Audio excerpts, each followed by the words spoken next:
విజయవాడని వరదలు ముంచెత్తిన విషయం అందరికీ తెలిసిందే. అయితే ప్రభుత్వం తరపున సహాయక కార్యక్రమాలు చేపడుతూనే ఉంది. ఆదివారం అర్ధరాత్రి నుంచి కూడా అధికారులు కావచ్చు, ముఖ్యమంత్రి కావచ్చు, మంత్రులు కావచ్చు, ఎమ్మెల్యేలు కావచ్చు, ఎంపీలు కావచ్చు, వాళ్ళకి సాధ్యమైనంత వరకు కూడా సహాయక కార్యక్రమాల్లో పాల్గొనేటువంటి ప్రయత్నం చేస్తున్నారు. ఎన్డీఆర్ఎఫ్ బృందాలు, ఎస్డీఆర్ఎఫ్ బృందాలు, అలాగే సిఐలు, ఎస్ఐలు, కానిస్టేబుళ్ళు, హోంగార్డులు, ఇలా ప్రతి ఒక్కళ్ళు ప్రభుత్వం తరపున ప్రజలను ఆదుకునేటువంటి ప్రయత్నం చేస్తూనే ఉన్నారు. అయితే మరి ఇక్కడ పరిస్థితి ఏంటి? ప్రజలకు ఇంకా ఎందుకు సహాయ సహకారాలు అందట్లేదు? ఇవాళ 4వ రోజు.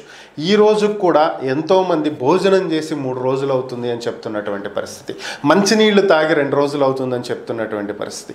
మేము ఏం తెచ్చుకోవాలని ఇంతవరకు ఉన్నటువంటి నీళ్ళల్లో నుంచి కిలోమీటర్లు నడిచి వచ్చి తీసుకువెళ్లాల్సి వస్తుంది అని చెప్పుకుంటున్నటువంటి పరిస్థితి. మరి ఇలాంటి దయనీయమైనటువంటి స్థితి ఎందుకు ఏర్పడుతుంది? అసలు ప్రభుత్వం ఏం చేస్తుంది? నిజంగా ప్రభుత్వం సహాయ సహకారాలు అందిస్తుందా? అందించినా కూడా ఇంకా ఎందుకు లోపల ఉన్నటువంటి ప్రజలకు అన్నీ అందట్లేదు? అసలు జరుగుతున్నటువంటిది ఏంటి?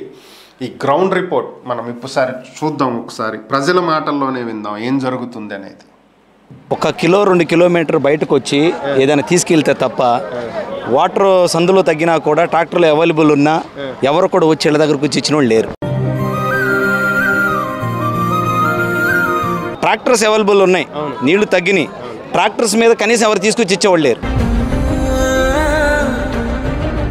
ప్రైవేట్గా కుర్రోళ్ళు వాళ్ళు దాతృత్వంతో ఏమైనా అమౌంట్ ఉంటే వాళ్ళు తీసుకొని కొంత పంచడానికి వెళ్ళినట్టు వస్తున్నారు వాళ్ళు ట్రాక్టర్లతో.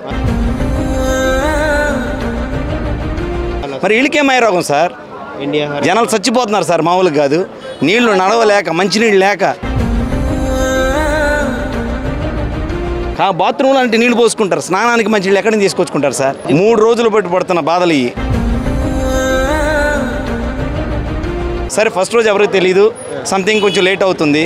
సెకండ్ డే అన్న రావాలి కదా సార్, సెకండ్ డే రావాలి. ఈరోజు 3rd డే, ఇంతవరకు ఏం లేదు. కిలోమీటర్ బయటకు వచ్చి ఇక్కడికి వచ్చి తెచ్చుకుంటే తప్ప దిక్కులేదు. కళ్ళు కూడా ఇవాళ పొద్దున వరకు ఎవరు రాలేదండి. పైనుంచి పాపం ప్యాకెట్లు వేశారు, మా హెలికాప్టర్లు వచ్చి వేసారు బాంబే కాలనీలో. H1 బ్లాక్ మాది. అయితే ఏ మాత్రం అవి కిందకు వచ్చినాయి. 1 గంట 2 గంటల తర్వాత తింటా పనికి రాలేదు. అక్కడ మమ్మల్ని 3 రోజులు అవుతుందండి. ఒకళ్ళు వచ్చి పట్టించుకున్న వాళ్ళే లేదు, రాజకీయ నాయకులు కానీ ఎవరో పట్టించుకోలేదు. మేము ఉదయం మధ్యాహ్నం వచ్చి పిల్లల కోసం బిస్కెట్లు, నీళ్ళ ప్యాకెట్లు, ఒకరికి 5-6 కలిపి వస్తున్నాం టీం లాగా. 6 అడుగుల లోతులో ఉన్నాం. ప్రతి నాయకుడు వచ్చి ఇక్కడికి వస్తున్నాడు, కాలికి నీళ్ళు అంటకుండా వస్తున్నాడు, మాట్లాడేస్తున్నారు, ఏముండదు మేము చూసుకుంటాం అంటున్నారు, వెళ్ళిపోతున్నారు.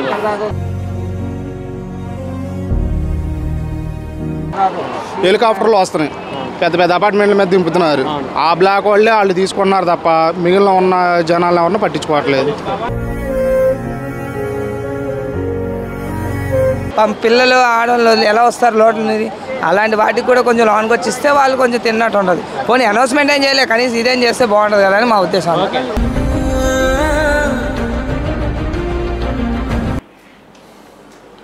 ఇది గ్రౌండ్ రియాలిటీలో ఉన్నటువంటి పరిస్థితి. కొంతమందికి అసలు ఆహారమే అందట్లేదు.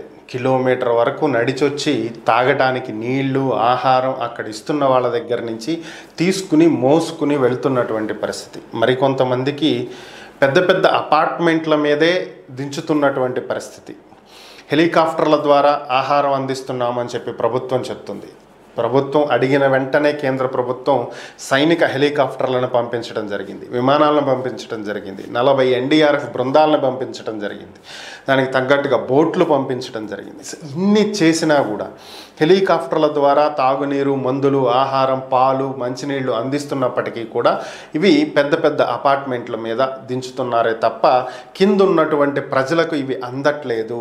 ఆ బిల్డింగ్లో, ఆ అపార్ట్మెంట్స్లో అక్కడున్నటువంటి వాళ్ళే తీసుకుంటున్నారు తప్ప మిగతా వాళ్ళకి పంచట్లేదు అనేది మరికొంతమంది ఆవేదన.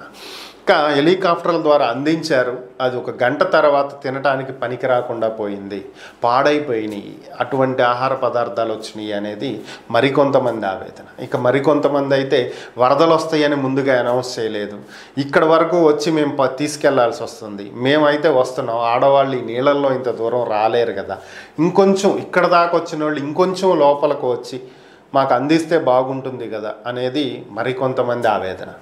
ఓవరాల్గా ఏదేమైనా కావచ్చు, ప్రభుత్వం అందిస్తున్నటువంటి సహాయ సహకారాలు చివరి లెవెల్ వరకు వెళ్ళట్లేదు. క్షేత్రస్థాయిలో ఇంకా ఎంతోమంది బాధలు పడుతూనే ఉన్నారు, ఎంతోమంది ఆహారం కోసం నీటి కోసం అలమటిస్తూ ఉన్నారనేది వాస్తవం. దీన్ని ప్రభుత్వం గమనించాలి.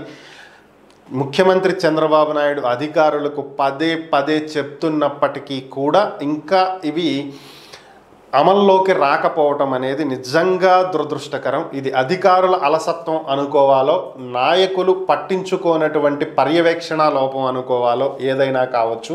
ఓవరాల్గా ఎంత కష్టపడినా కూడా ఇంకా సామాన్యులకు సేవలు అందట్లేదు అనేది కళ్ళ ముందు కనిపిస్తున్నటువంటి అంశం. మరి దీన్ని ఎప్పటికీ సెట్ చేసుకోగలుగుతారనేది చూడాలి.